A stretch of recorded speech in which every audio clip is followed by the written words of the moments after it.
Here's a piece. Portland, Oregon. A city where people with blue hair and people with gray hair who drive Subaru Foresters can come together to hike and pickle things. The town where you can hang out in coffee shops for years and somehow get by is now also a city where federal officers with no identification have been deployed to get things under control, or whatever that means.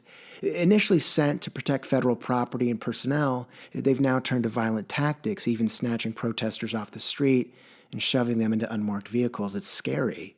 And it really wasn't specified whether or not these agents were trained on mass demonstrations, which I think has actually been fairly obvious. Because if trained personnel were sent, I can tell you that they would have done the exact opposite of what's being done.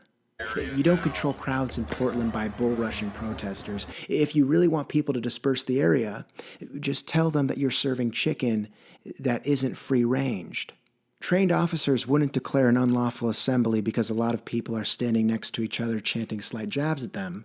They'd declare that the national anthem needs an update, and one probably done by Green Day. Kind of like provoking a beehive by poking it or throwing tear gas at it. Things have escalated in the city. What do they think would happen if they beat a medic trying to help a guy?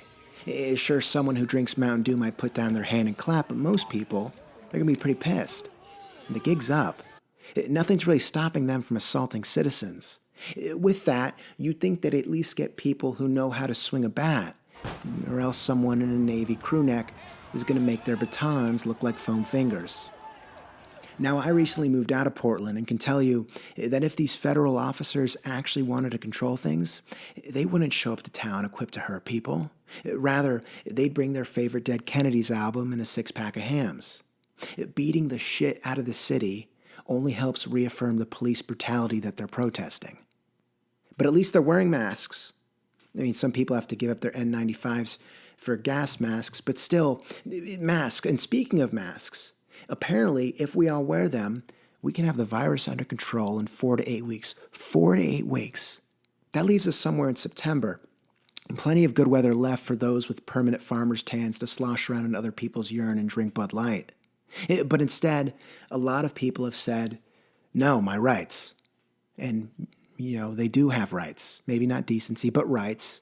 And these rights, along with endangering other people, also help center the spotlight on that blistering cold sore sitting rather gracefully on their upper lip.